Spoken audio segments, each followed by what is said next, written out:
नमस्कार दोस्तों, संस्कृत की कक्षा में आपका स्वागत है। आज हम कक्षा 12 का निबंध पढ़ेंगे जो कि एमपी बोर्ड के लिए है, मध्य प्रदेश बोर्ड के लिए संस्कृत कक्षा 12 का निबंध। इससे पहले हमने श्रीमद् भगवद गीता निबंध के ऊपर वीडियो बनाया था, जिसकी लिंक आप डिस्क्रिप्शन में देख सकते हो। आज हम भारतीय संस्कृति निबंध पढ़ेंगे, तो भारतीय संस्कृति के ऊपर निबंध पढ़ेंगे। देखिए, अपनी अपनी स्क्रीन पर आप देख सकते हैं। सबसे पहले शिवलाल कंपनी की पुस्तक से हम निबंध पढ़ रहे हैं। तो पहली पंक्ति है, कस्यापि राष्ट्रस्य जनतायाः च उत्तमाः आचाराः व्यवहाराः च तस्य देशस्य संस्कृतिः कथ्यते। वर्ड टू वर्ड ट्रांसलेट करूँगा मैं।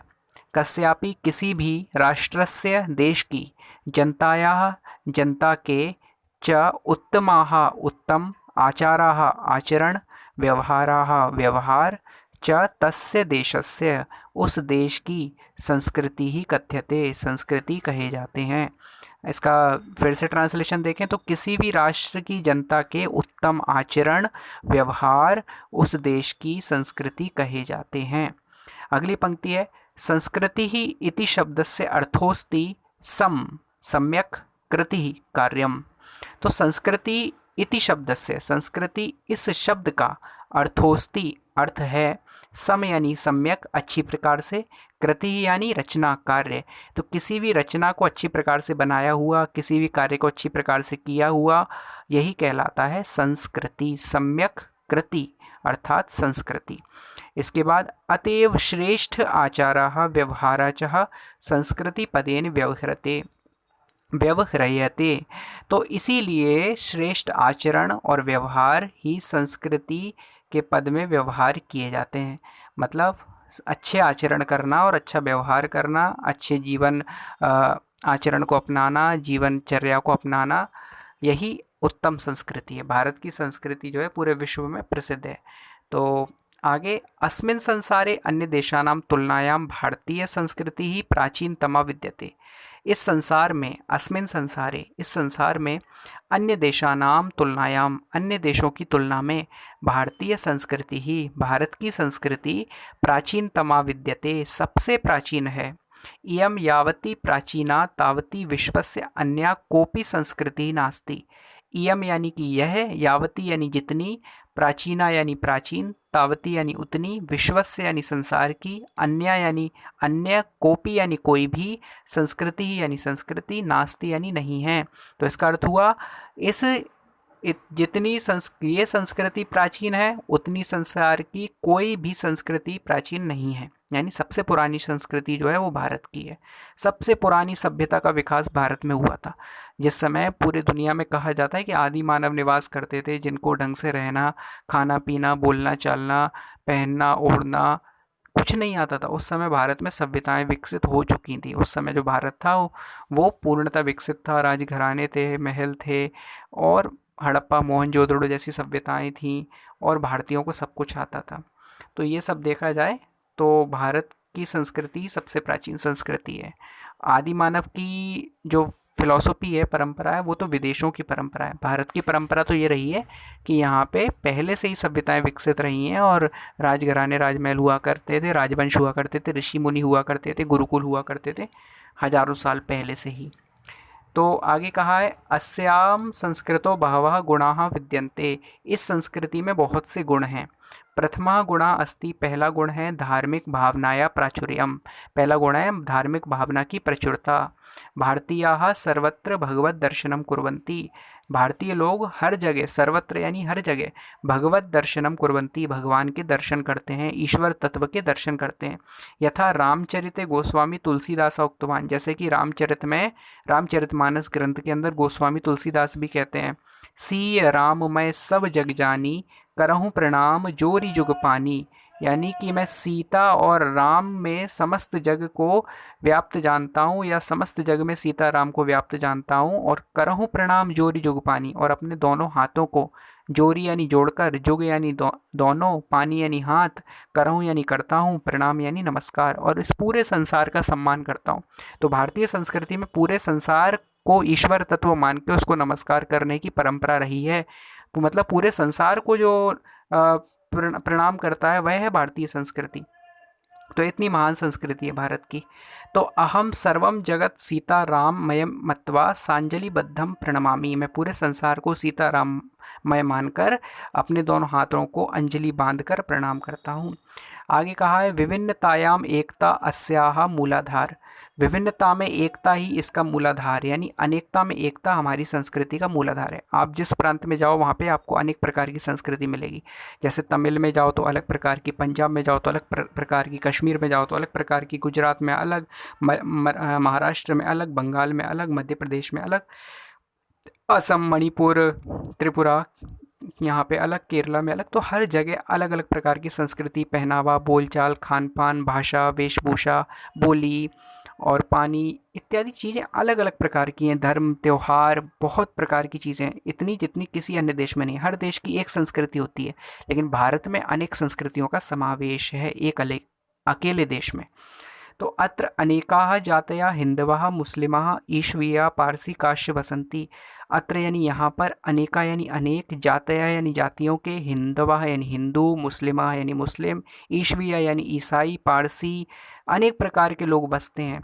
ते सर्वे एतम देशम स्वजन्मभूमि ही मन्यन्ते, वे सारे इस देश को अपनी जन्मभूमि मानते हैं।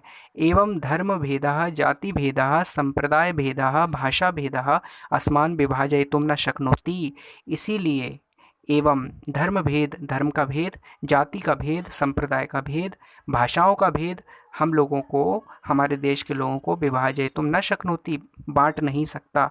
इत्यम समन्वयम भारतीय संस्कृते मूल तत्वम, इन सभी का समन्वय, इन सभी का योग, इन सब की एकता, इतने विभिन्नता होने के बाद भी हम सब लोग मिलकर रहते हैं। तो इत्यम समन्वयम, ये समन्वय ही भारतीय संस्कृति का मूल तत्व है, भारतीय संस्कृते है मूल तत्वम।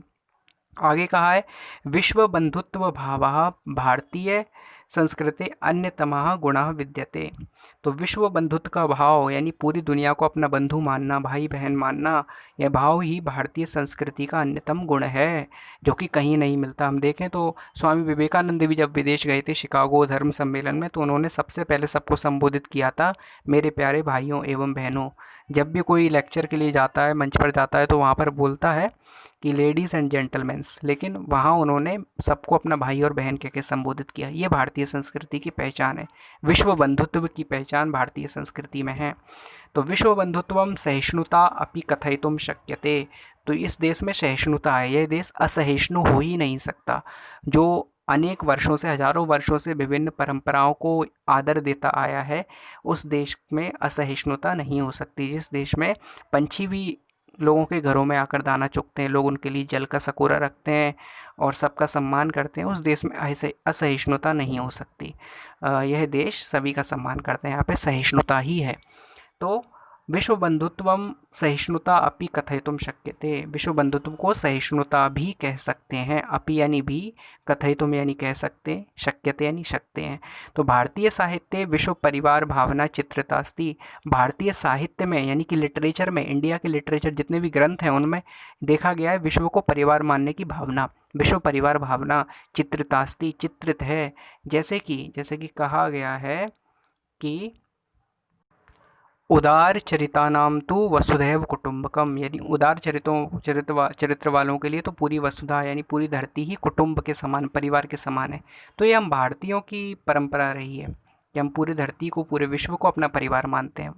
ये अपनापन वाली भावना भारतीय संस्कृति में ही है, कहीं और किसी देश के ग्रंथ में या पुस्तक में ये नहीं कहा कि पूरा संसार है वो हमारा कुटुंब है, परिवार है, यानी कोई हमारा शत्रु नहीं है। तो उदार चरितानाम, उदार चरित्र वालों के लिए तो पूरी वसुधा ही कुटुंब है, ये हम भारतीयों की पहचान है। तो ये जो है शिवलाल की पुस्तक से भारतीय संस्कृति का निबंध पूरा होता है। इसके बाद हम भारतीय संस्कृति का निबंध देखेंगे केशव ज्ञानालोक की पुस्तक से। तो केशव ज्ञानालोक की पुस्तक में पॉइंट्स में दिया है, देख सकते हैं आप अपनी स्क्रीन पर, पॉइंट्स में निबंध दिया है।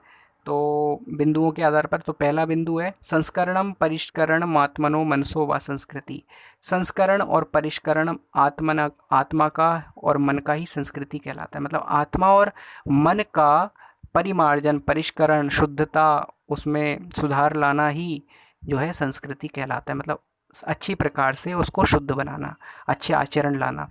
या मनसो मलम मलम पनयति आत्मनो ज्ञानम विनाशयति दुर्गुणान दूरी करोति सा संस्कृति। जो मन से मल को दूर करती है, यानी कि बुरी भावनाओं को दूर करती है। आत्मनो अज्ञानम विनाशयति, आत्मा के अज्ञान का विनाश करती है। दुर्गुणान दूरी करोति, दुर्गुणों को दूर करती है। सा संस्कृति, वही संस्कृति है। संस्कृति ही चेता प्रसादयति, संस्कृति चित्त में प्रसन्नता लाती है, मन को प्रसन्न करती है। लौकिकम पारलौकिकंच कल्याणम साधयति, हमारे लौकिक और पारलौकिक, इस संसार के और इस संसार से जाने के बाद सभी प्रकार के कल्याणों को साधती है। यानी एक संस्कृतिवान व्यक्ति जो है इस संसार में भी अच्छा सुख भोगता है और परलोक में जाने के बाद उसे सुख की प्राप्ति होती है, क्योंकि वो पुण्यों को अर्जित कर लेता है। क्योंकि अब संस्कृति में रहने से पापों का पाप व्यक्ति को प्राप्त होते हैं और संस्कृति में रहने से व्यक्ति को पुण्य की प्राप्ति होती है। संसारेस्मिन् भारतीय संस्कृति प्राचीनतमा विद्यते, इस संसार में भारतीय संस्कृति सबसे प्राचीन है। संसारस्य सर्वा संस्कृतोस्या एव ऋणीभूताः सन्ति, संसार की सारी संस्कृतियाँ इस संस्कृति की ऋणीभूत हैं, यानी सारी संस्कृतियों का जन्म इसी से हुआ है। भारतीय संस्कृति ने ही विश्व को सब कुछ सिखाया है। आगे 5वां बिंदु है अस्याः प्राणभूता विशेषता सहिष्णुता अस्ति, इस संस्कृति की प्राणभूत विशेषता है सहिष्णुता। उच्यते ही, इसीलिए कहा भी गया है उदार चरितानाम तु वसुधैव कुटुंबकम, उदार चरित्र वालों के लिए तो पूरी वसुधा, वसुधा एव कुटुंबकम, पूरी धरती ही कुटुंब है, परिवार है। आगे 6वां पॉइंट है त्याग तपस्या परोपकाराश्च भारतीय संस्कृतेरलंकार भूता संति, त्याग तपस्या और परोपकार ये भारतीय संस्कृति के अलंकार भूत हैं, भारतीय संस्कृति के आभूषण हैं। इन्हीं से भारतीय संस्कृति सजी हुई है। किस किस से? त्याग यानी सेक्रीफाइस, तपस्या से और परोपकार से। वर्णाश्रम व्यवस्था, वर्ण आश्रम की व्यवस्था जिसमें 4 वर्ण थे, ब्राह्मण क्षत्रिय वैश्य शूद्र, जिसमें जातिगत भेदभाव नहीं था, उसको भी हमें समझना चाहिए अच्छे से। हम इतने इस वीडियो में तो नहीं, लेकिन आगे फिर कभी समझेंगे। वर्णाश्रम का मतलब है वर्ण, ब्राह्मण क्षत्रिय वैश्य शूद्र का अर्थ जातिगत भेदभाव, पक्षपात या ऐसा कुछ नहीं है, गलत नहीं है, उसको वो पूरा साइंटिफिक है, उसे हमें समझना चाहिए। और आश्रम यानी कि ब्रह्मचर्य, गृहस्थ, वानप्रस्थ और सन्यास, ये सब साइंटिफिक पूरी व्यवस्था थी। और भारतीय संस्कृति महती विशेषता, भारतीय संस्कृति की महती यानी बहुत बड़ी विशेषता है। सदाचारो भारतीय संस्कृति है सारः, सदाचार यानी अच्छा आचरण भारतीय संस्कृति का सार है। चरित्रम एव आश्रित्य भारतीय संस्कृति संसारेस्मिन् गौरव आददाति, यानी चरित्र को आश्रित करने वाली भारतीय संस्कृति चरित्र पर ही आश्रित, चरित्रम एव आश्रित्य मतलब अच्छे चरित्र, अच्छे कैरेक्टर पर ही भारतीय संस्कृति जो है आश्रित है और पूरे संसार में गौरवशाली है, प्रसिद्ध है।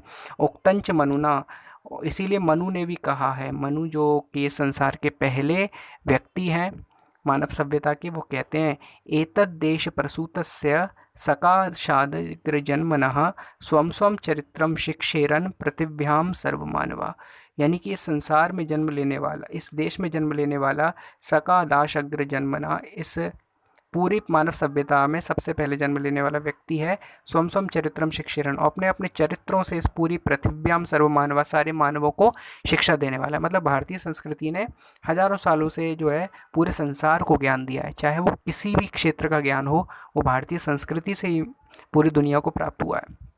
क्योंकि यहाँ पे नालंदा और तक्षशिला जैसे विश्वविद्यालय हैं जो कि हजारों सालों से पूरे संसार को ज्ञान देते आए और पूरे संसार के सबसे प्रसिद्ध विश्वविद्यालय, सबसे प्राचीनतम विश्वविद्यालय हैं। अगर पूरे संसार को किसी ने ज्ञान दिया है तो वो है भारत देश, इससे हमें पता चलता है।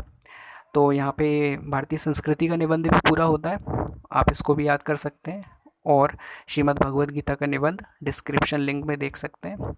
इस प्रकार से हम और भी वीडियोज़ बनाएंगे, तो कृपया चैनल को सब्सक्राइब करके रखें। धन्यवाद।